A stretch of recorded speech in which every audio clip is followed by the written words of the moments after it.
안녕하세요. 안잡이 채널입니다. 오늘도 안잡이 추리소설 오디오북에 와주신 것 감사드리고요. 어, 에도가와 람포 사랑 아직 끝나지 않아서요. 오늘도 에도가와 람포의 소설을 소개해 드리려고 합니다. 일본 미스테리의 아버지 에드가 알란 포를 사랑해서 에도가와 람포라고 필명을 지었고 오늘날 일본에서 가장 인정받는 추리 소설 상의 이름이 바로 에도가와 람포 상이죠. 네, 바로 시작하겠습니다. 제목은 두 폐인. 탕에서 나온 두 사람은 바둑을 한 판 둔 다음 담배를 태우고 떫은 녹차를 훌짝이며 늘 그랬듯이 드문드문 세상 사는 이야기를 나누었다. 부드러운 겨울 햇빛이 장지문 가득 번져 4평짜리 다다미 방을 따끈따끈 데워줬다. 커다란 오동나무 화로에서는 주전자가 졸린 소리를 내며 끓었다. 꿈결처럼 나른한 겨울 온천의 오후였다. 실없는 잡담이 어느 순간부터 회고로 변했다. 손님인 사이토 씨는 칭따오에서 직접 경험한 전쟁 이야기를 시작했다. 방 주인인 이하라 씨는 손에 화롯불을 쬐면서 잠자코 그 피비린내 나는 이야기를 들었다. 아스라의 휘파람새 지저귀는 소리가 장단을 맞추듯 이야기 중간중간 들려왔다. 옛일을 이야기하기에 딱 어울리는 정경이었다. 보기에도 처참한 상처투성이 사이토 씨의 얼굴은 그런 무용담을 말하기에 딱 제격이었다. 포탄 파편에 맞아 생겼다는 얼굴 오른쪽 절반에 당긴 피부를 가리키며 그는 당시의 상황을 생생히 들려줬다.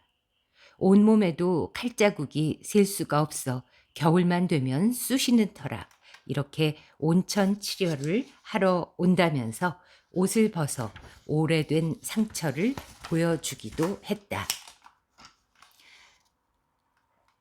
지금이야 이렇지만 저도 젊을 적에는 야망이 꽤나 컸답니다.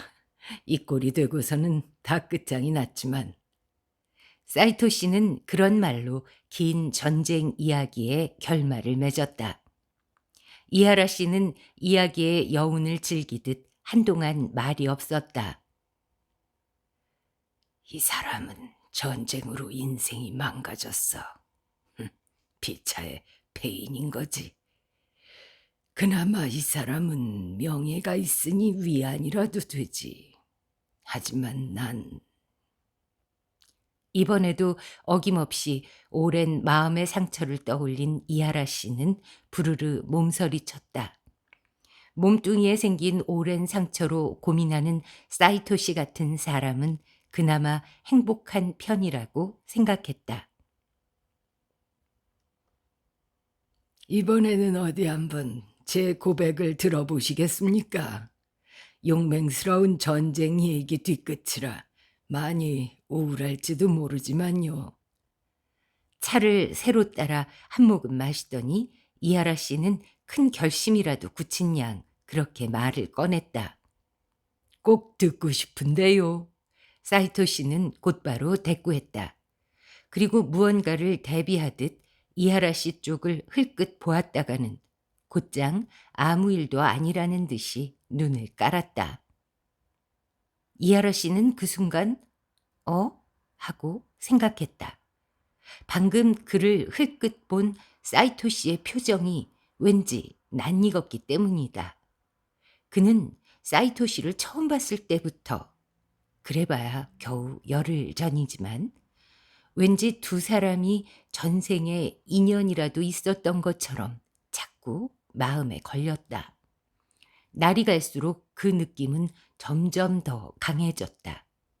그렇지 않다면 숙소도 다르고 신분도 다른 두 사람이 겨우 며칠 만에 이렇게 친해질 리가 없다고 이하라 씨는 생각했다. 참 이상하지. 분명 어디서 본 적이 있어. 하지만 아무리 생각해도 떠오르지가 않았다. 어쩌면 이 사람과 나는 아주 먼 옛날, 그러니까 철모르던 어린 시절의 동무가 아니었을까.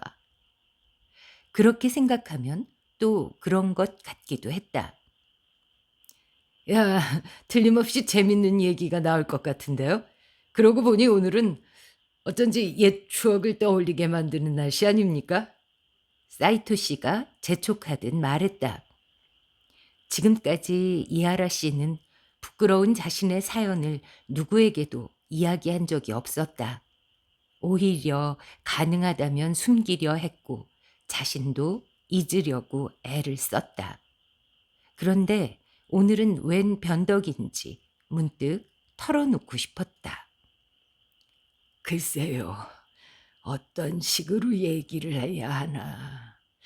저는 땡땡초에 제법 오래된 상인 집안에 마지로 태어났는데 부모님이 금지옥엽으로 키운 탓인지 어릴 때부터 몸이 약해서 학교도 2년이나 늦게 들어갔죠.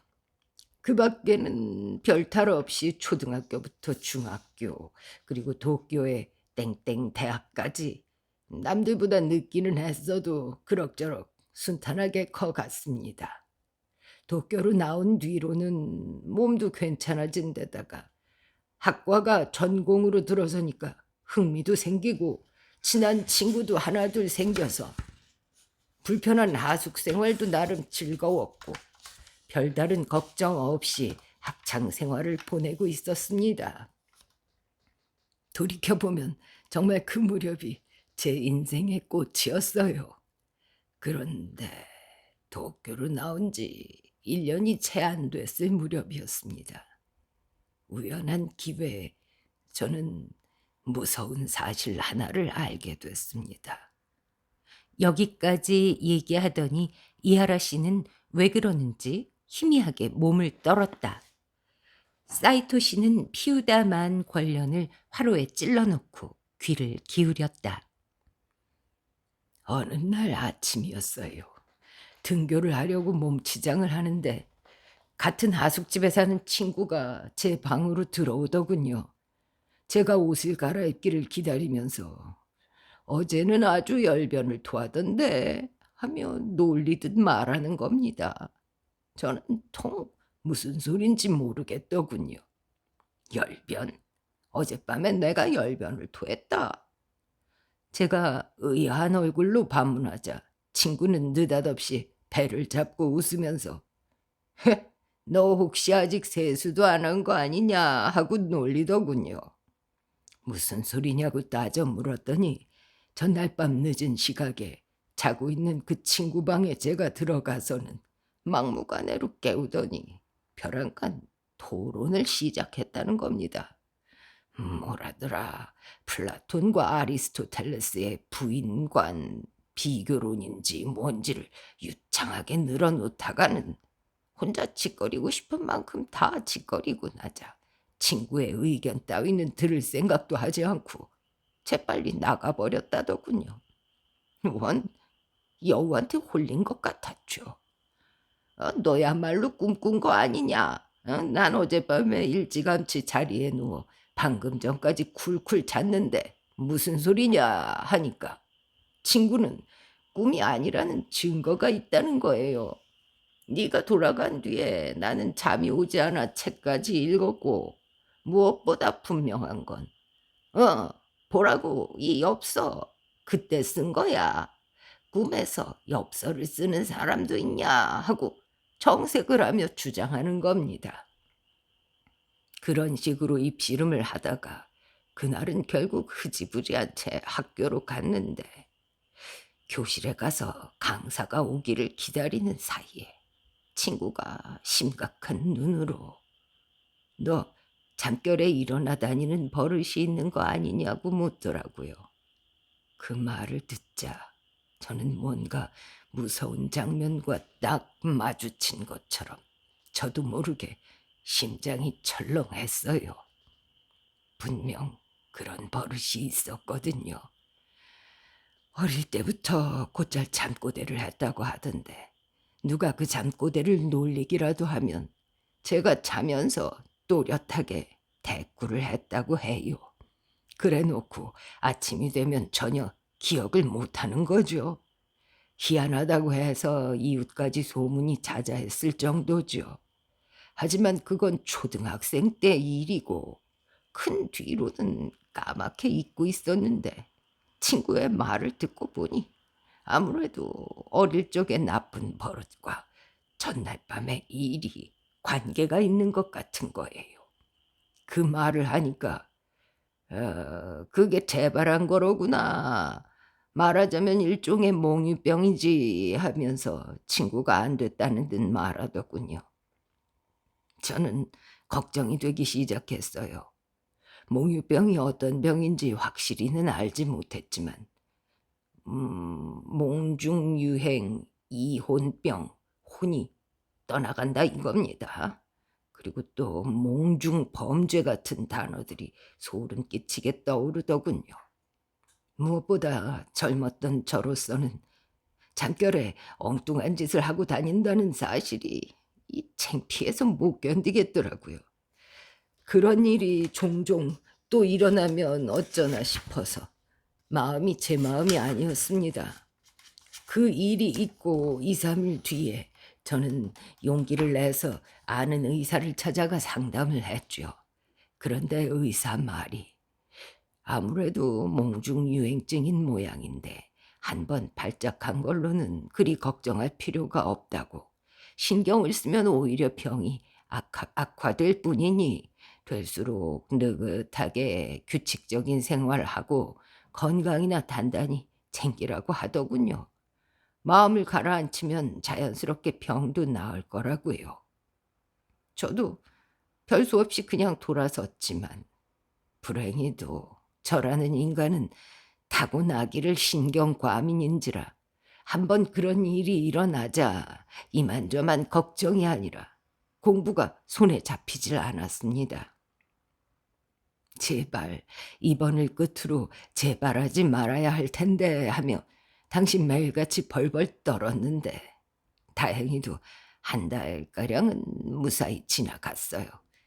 이제 한시름 놓겠구나 하는데 웬걸 좋은 것도 한때뿐 얼마 뒤 이번에는 전보다 더 심한 발작이 일어나 제가 몽중에 남의 물건을 훔치는 사건이 터진 겁니다. 아침에 눈을 떴는데 제 머리맡에 이 낯선 회중시계가 있더군요. 이상하다 하고 있는데 같은 하숙집에서 살던 남자 회사원이 시계가 없어졌다고 소란을 피우지 뭡니까? 저는 그때 깨달았지만 어찌나 나쁘끄러운지 사과도 못하고 쩔쩔맸죠. 결국 아까 그 말한 친구한테 부탁을 해서 제가 몽유병자임을 증명하게 한 다음 시계를 돌려주면서 그 사건은 겨우 진정이 됐습니다만 그때부터 이하라는 몽유병자라는 소문이 쫙 퍼져서 학교에서까지 화제가 됐어요. 무슨 수를 써서든 이 부끄러운 병을 고쳐보겠다고 저는 그 방면 책을 사들여 읽어보기도 하고 여러 건강요법도 써보고 물론 의사도 몇 명씩 갈아치워 가며 진찰도 받는 등 별의별 짓을 다 했습니다만 낫기는커녕 점점 악화되기만 했죠. 한 달에 한 번, 심할 때는 2번씩 반드시 발작이 일어나면서 몽중 유행의 범위도 조금씩 넓어졌어요. 그때마다 남의 물건을 훔쳐오거나 자신의 물건을 들고 가 다른 사람 방에 놓아두고 오는 겁니다. 그것만 아니어도 남들 모르게 지날 일이었는데 불행히도 대부분 뭔가 증거물을 꼭 남기고 오는 겁니다. 어쩌면 종종 발작을 일으켰는데 증거물이 없어서 모르고 지나간 경우도 있는지 모르지만은요. 어쨌든 제가 생각해도 섬뜩했어요. 어떤 때는 한밤중에 하숙집을 나가 근처 절의 묘지를 헤매고 다닌 적도 있어요. 하필이면 마침 그때 묘지 바깥의 큰 길로 같은 하숙집에 있는 한 직장인이 회식을 마치고 돌아오는 길이었나. 아무튼 거기를 지나다가 낮은 울타리 너머로 절 보고는 유령이 나타났다고 헛소문을 또 퍼뜨렸지 뭡니까. 그러다가 결국 그게 나였다는 사실이 밝혀졌으니 소문이 일파만파로 퍼졌지요. 그때부터 저는 좋은 놀림감이 되었어요. 물론 남들이 보기에는 우습겠지만 당시 저로서는 얼마나 괴롭고 얼마나 섬뜩했는지 그 기분은 당사자가 아니면 아무도 모릅니다.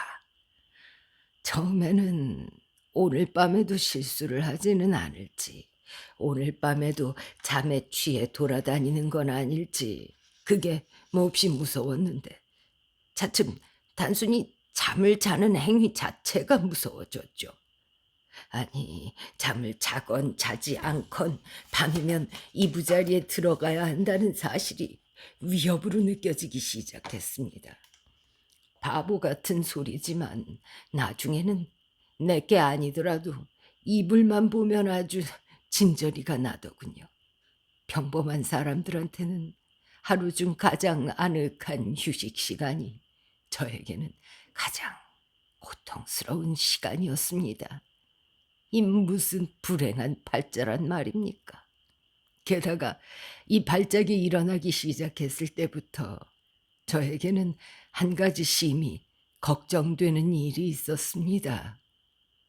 언제까지고 이런 희극이 이어져서 남들의 웃음거리만 된다면 그나마 다행이지만 이러다 어느 날 돌이킬 수 없는 비극을 낳지는 않을까 하는 걱정이었지요.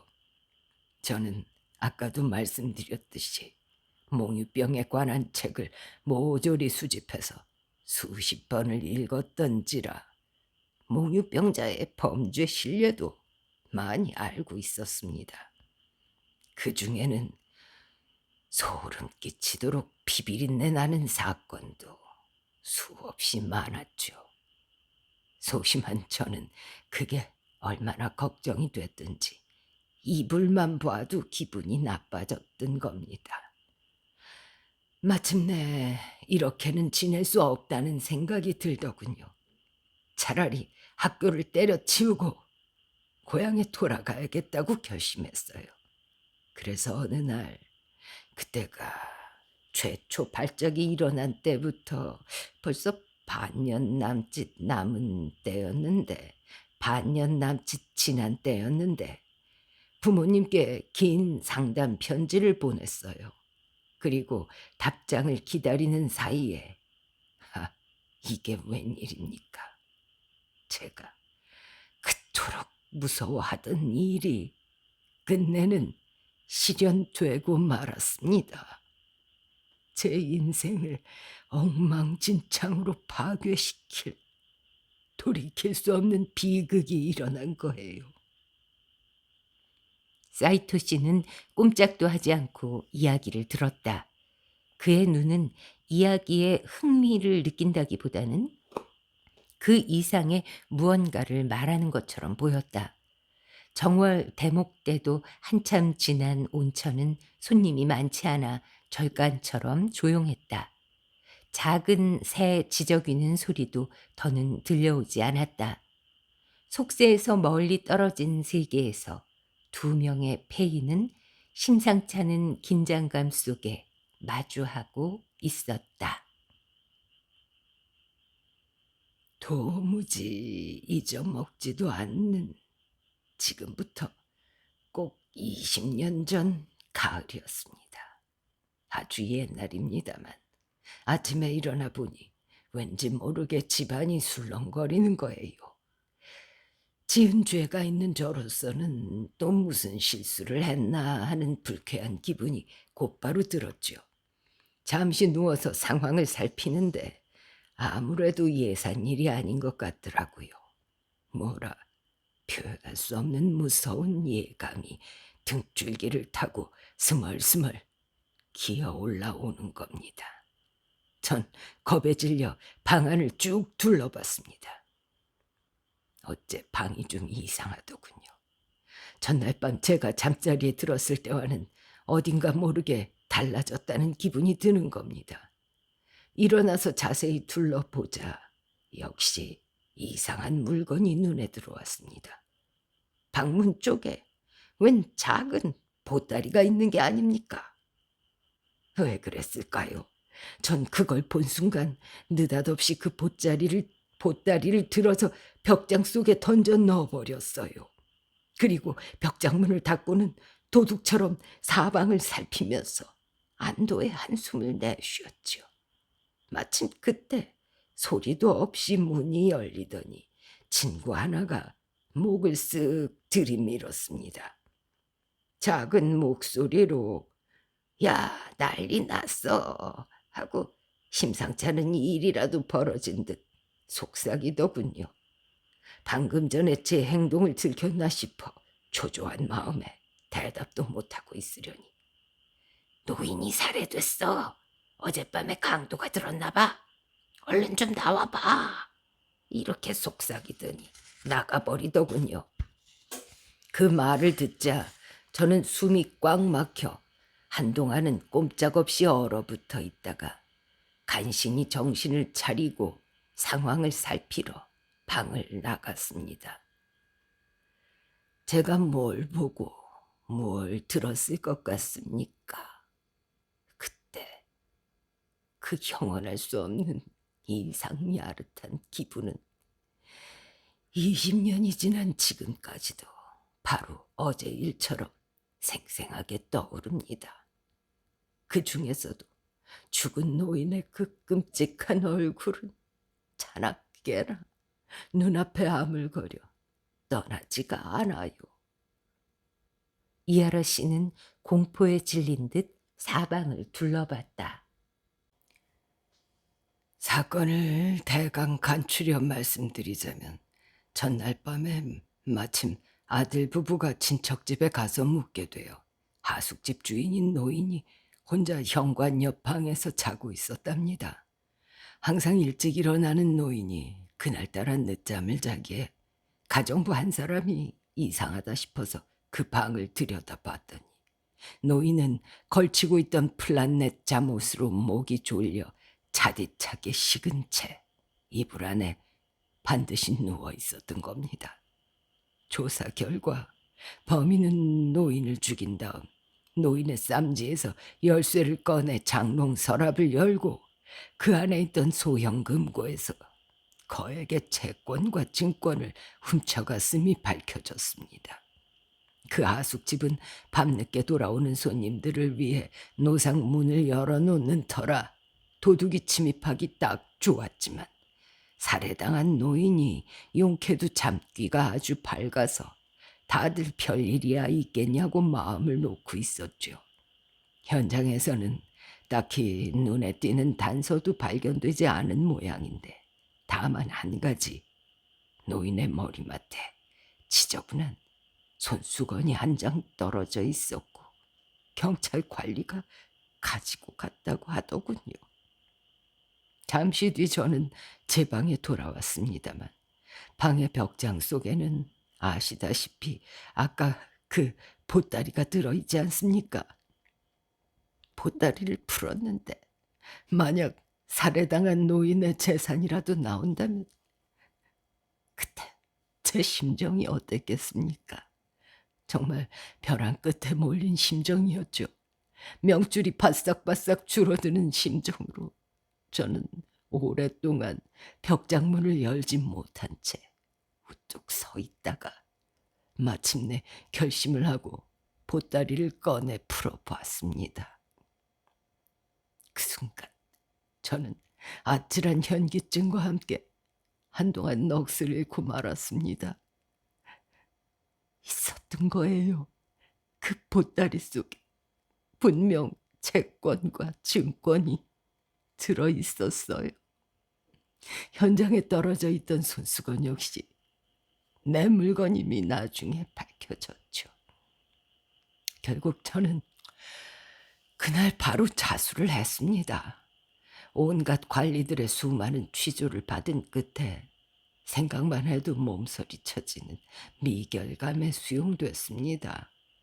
마치 대낮의 악몽이라도 꾸는 기분이었죠. 몽유병자의 범죄란 것이 비슷한 예가 그리 많지 않더라.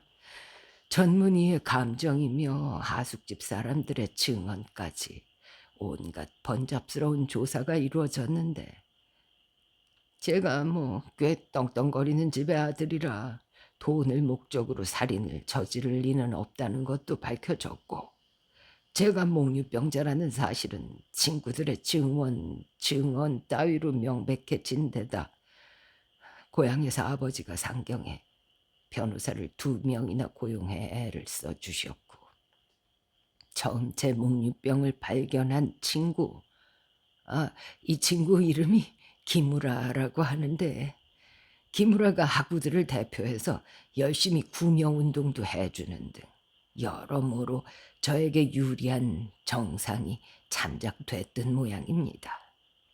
오랜 미결수 생활 끝에 마침내 무죄 판결을 받았습니다. 그러나 무죄라고는 해도 살인자라는 것만큼은 씻을 수 없는 사실로 남았지요. 이 얼마나 기구한 팔자란 말입니까? 저는 무죄 판결을 기뻐할 여력도 없을 만큼 지쳐 있었지요. 풀려나자마자 저는 곧바로 아버지와 함께 고향으로 돌아갔습니다. 집 문턱을 넘기가 무섭게 그 전까지도 반병자나 다름없던 저는 진짜 병자가 되어 반년가량 자리 보전을 하게 되었지요. 저는 끝내 일생을 허비하고 말았어요. 가업은 동생에게 맡긴 채. 그 뒤로 20년 동안 이렇게 허송세월을 하고 있는데 이제는 괴롭지도 않습니다. 이하라 씨는 힘없는 웃음소리로 긴 신세 한탄을 끝냈다. 시시한 얘기 들으시느라 따분하셨죠? 자, 따끈한 차나 한 잔 더 드릴까요? 하고 말하며 죄송합니다. 하고 말하며 자기 쪽으로 닭이를 당겼다. 그렇군요. 얼핏 봐서는 꽤나 좋은 팔자로 보였는데 듣고 보니 당신 역시 불행한 분이시군요. 사이토 씨는 의미심장한 한숨을 내쉬더니 그런데 그 몽유병은 완치가 되셨습니까? 하고 물었다. 예, 희한하게도 깨끗이 씻은 듯이 나았죠. 살인사건 뒤에는 한 번도 발병한 적이 없습니다. 아마도 그때 받은 충격이 지독했기 때문인 모양이라고 의사는 말하더군요. 그 당신의 친구였다는 그분, 기무라 씨라고 하셨죠? 그분이 맨 처음 당신의 발작을 발견했죠? 그 뒤에 시계 사건과 묘지의 유령 사건, 그 밖에 또 어떤 경우들이 있었겠죠? 기억하고 계시다면 나머지도 좀 얘기해 주시겠습니까? 사이토 씨는 갑자기 더듬대며 그렇게 말을 꺼냈다. 하나밖에 없는 그의 눈이 기이하게 빛났다. 글쎄요, 다 비슷비슷한 사건이라 살인 사건을 빼면 묘지를 서성거렸을 때가 가장 색다른 경우였죠. 그 외에는 대부분 같은 하숙생들의 방에 침입하는 정도였습니다. 그런데 항상 물건을 가지고 오거나 떨어뜨리고 오는 바람에 발견이 된 거로군요. 예. 하지만 안 그런 경우도 종종 있었을지 모릅니다. 어쩌면 묘지뿐 아니라 더 먼 곳을 헤맸을 때도 있었는지 모르지요.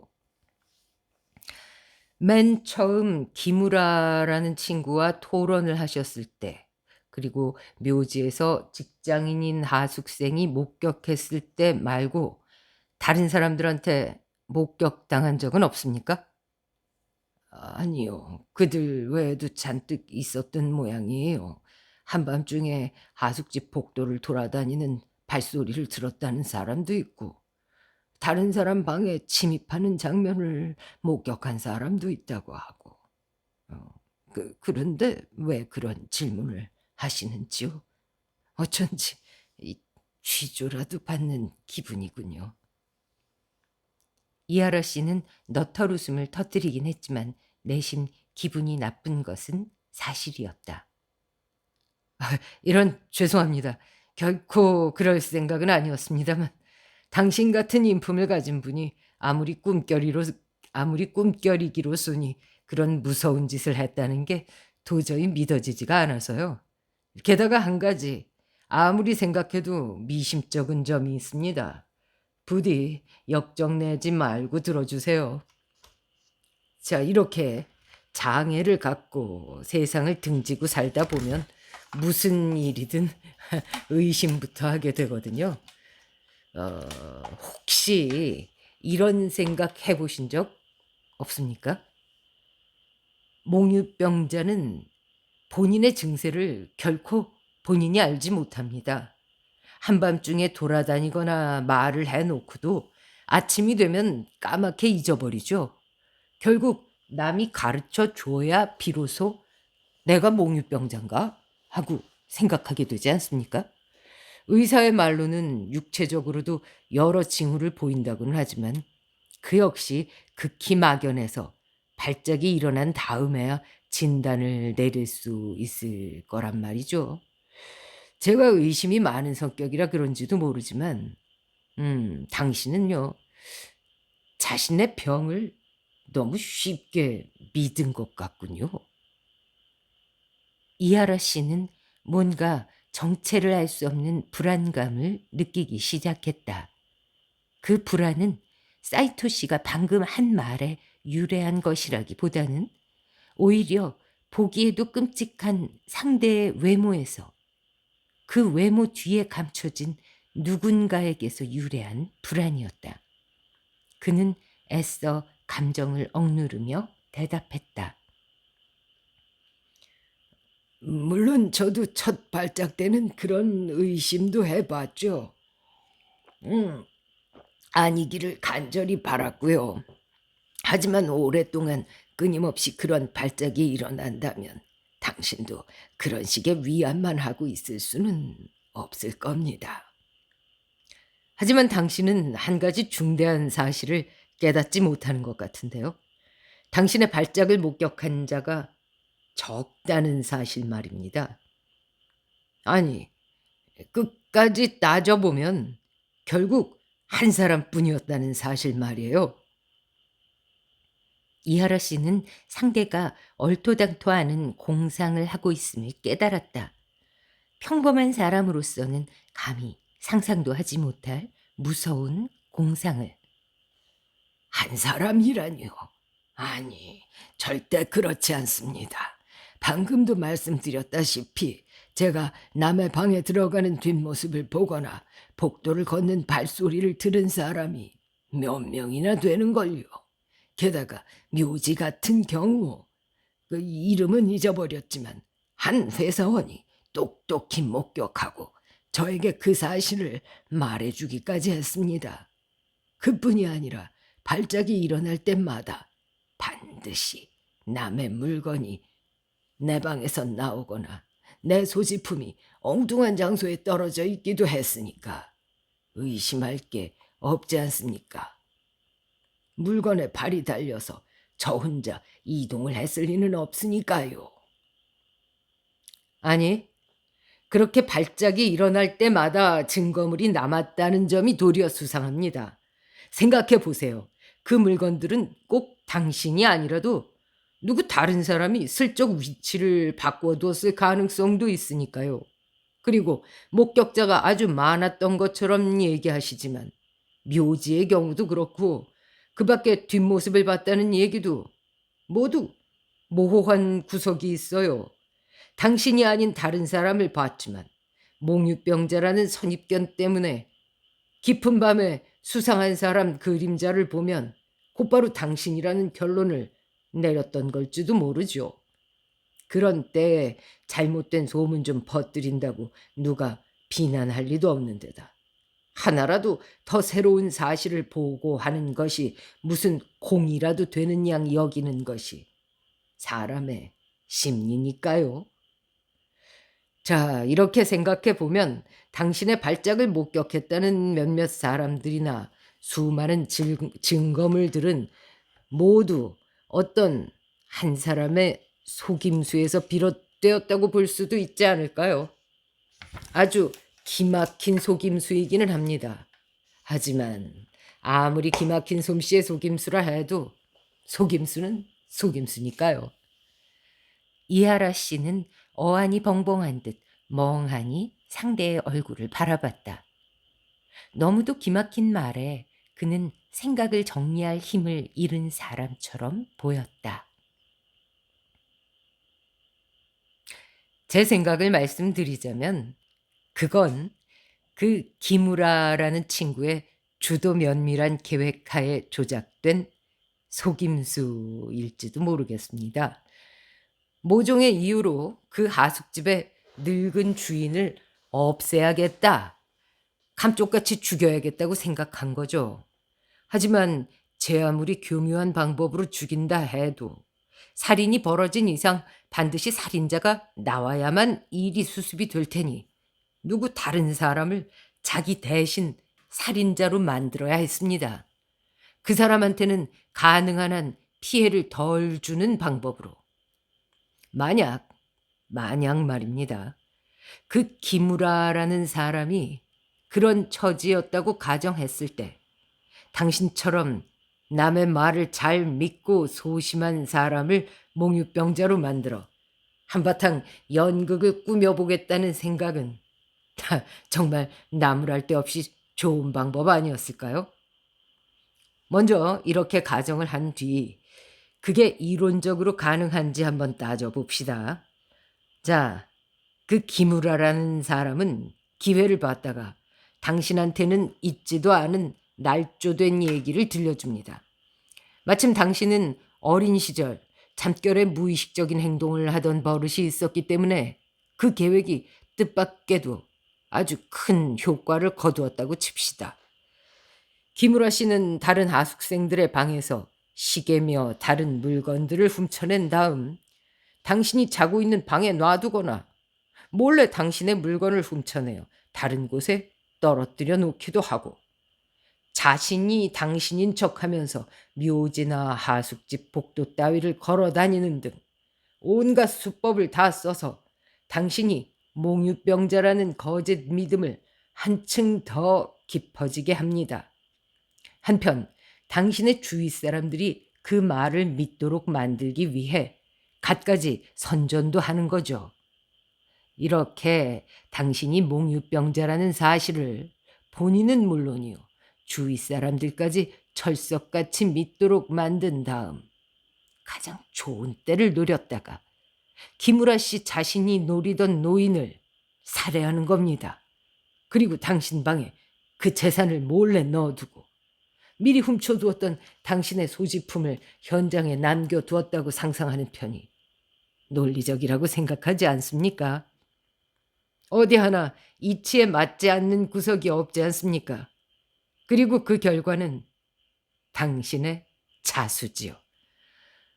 물론 당신에게는 지독히 고통스러운 일이겠지만 무죄까지는 못 되더라도 비교적 가벼운 형으로 끝날 건 불보듯 뻔한 일입니다.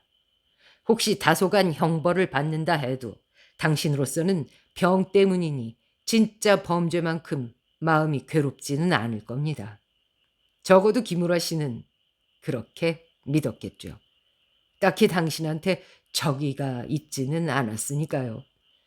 하지만 만약 그가 오늘 같은 당신의 고백을 들었다면 틀림없이 후회를 했을 테죠.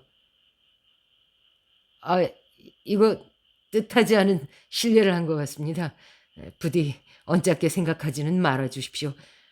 당신의 고백을 듣고 나니 너무도 딱한 생각이 들어서 그만 이성을 잃고 터무니없는 주장을 하고 말았네요.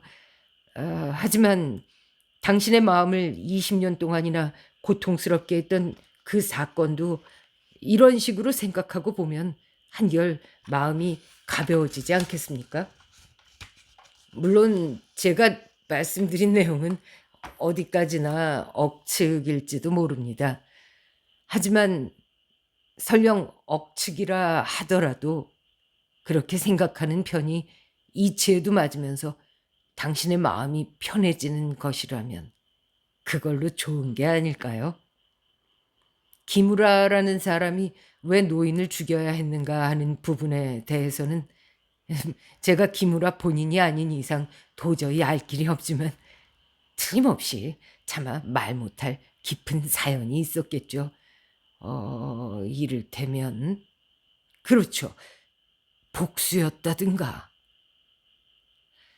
새파랗게 질린 이하라 씨의 낯빛을 알아차린 사이토 씨는 문득 말을 멈추고 뭔가 두려운 듯 고개를 푹 숙였다.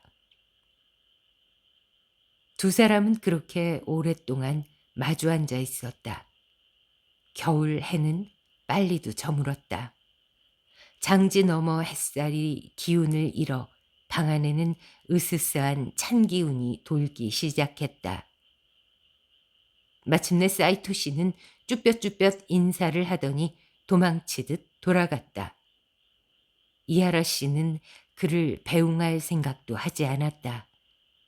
그는 원래 장소에 앉은 채 끓어오르는 분노를 꾹 눌러 참고 있었다. 뜻하지 않은 발견에 이성을 잃지 않으려고 온 힘을 다했다. 시간이 지나면서 그의 무시무시한 낯빛도 천천히 원래대로 돌아갔다. 쓰디쓴 웃음이 그의 입가에 감돌았다. 생김새는 완전히 변했지만 녀석은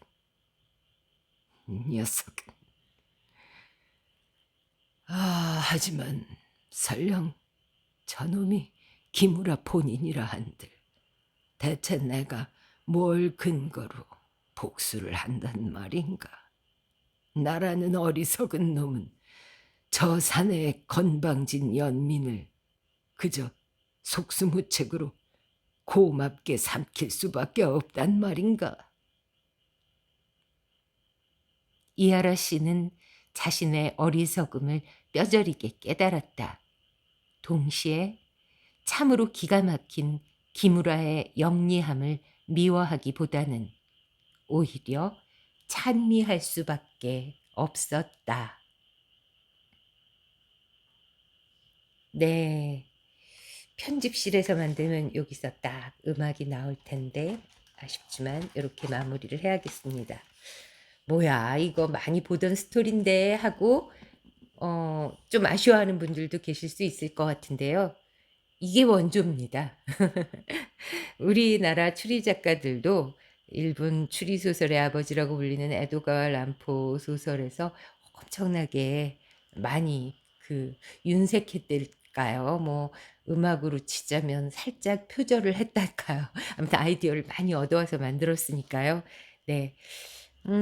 그치만 아무리 그래도 친구에게 그런 누명을 뒤집어 씌운 그 친구 기무라 참 용서할 수가 없네요. 그쵸? 작년 이맘때 생각이 나요. 에어컨이 막 굉음이 나는 고장이 나서 막 삼복더위에 제가 에어컨도 못 켜고 녹음하면서 막 땀 뻘뻘 흘렸던 기억이 나는데 지금 여기 집은 에어컨이 고장 나지는 않았는데요. 그래도 에너지 한 방울 안 나는 나라에서 이 에어컨 틀기가 그래서 제가 창문 열고 녹음하다 보니 오늘도 개구리들이 피처링을 넣고야 말았네요. 네, 너그럽게 이해해 주시고요. 또 다음 주에 찾아뵙겠습니다. 다음 주에는 이제 세금반 두금반 하면서 재신청을 할 텐데요. 뭐 결과가 어떻게 되든 안자기는 여러분을 찾아뵐 겁니다. 좋아요, 구독, 알림 설정, 댓글, 공유 부탁드립니다. 감사합니다.